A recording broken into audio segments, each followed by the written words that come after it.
All right, we're back. Psalm chapter 34 and verse 10. All right, talking about how the Lord got you even through a famine, through the war. Okay, He's going to take care of His servants, His servants, the prophets, first and foremost.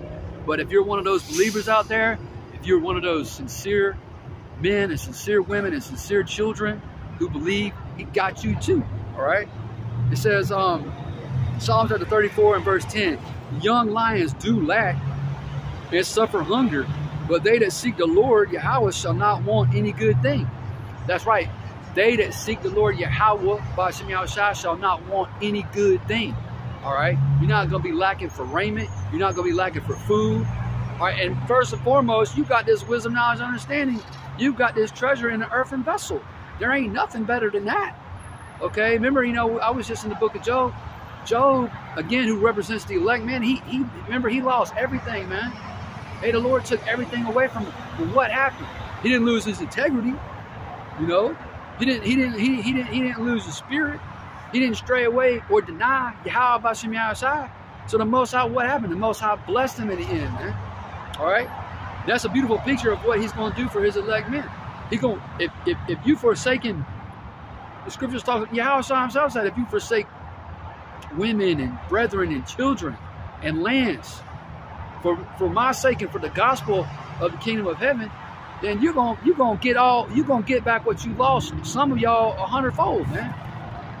Now, there's men that are set up that are gonna be higher ranking, but that's all good, man. The point is, whatever you had to forsake on this side, if you forsook it for this, for the truth, to do the work of the Lord, if you forsook it for doing the work of the Lord, man, you're going to get all that back, man. That's a beautiful promise. A real beautiful promise. All right. If it gets a little darker, I'm going to have to shut it down.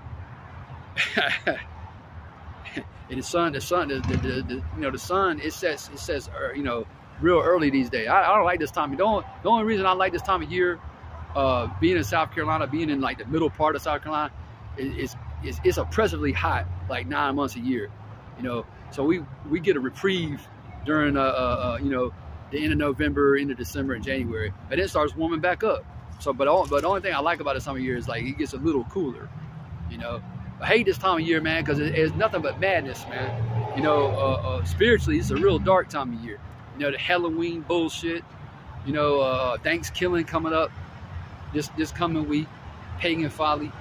And then y'all gonna end it up with, you heathen, you 2/3 gonna end it up with that Saturnalia bullshit, man. That Christmas shit. Hey, you wanna observe something righteous? Observe the Feast of Dedication. It came in last night at sundown. Hanukkah, the Feast of Dedication. You can do that in righteousness, man. You ain't gotta mess around with that damn Christmas shit. The Lord told you through the mouth of Jeremiah the prophet not to bring a tree into your house, man. Matter of fact, let me get that. It's that time of year, man.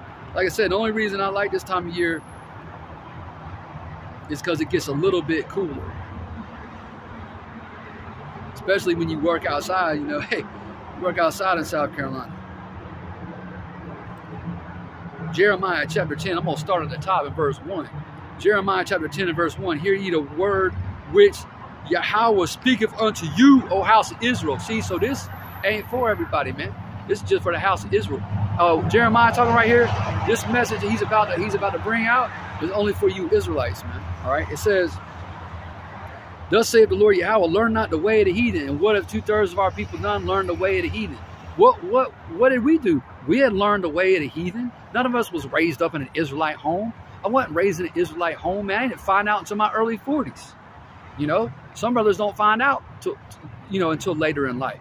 Other you brothers are blessed to come in early at a young age as teenagers. That's a blessing, man. But I didn't come in until, my 40s, man. And I'll be 50 next year.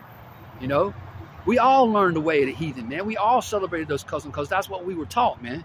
And that's what our parents was taught, etc., man. The ways of the heathen. Eating pork, shrimp, crab, and lobster. Putting Christmas trees up.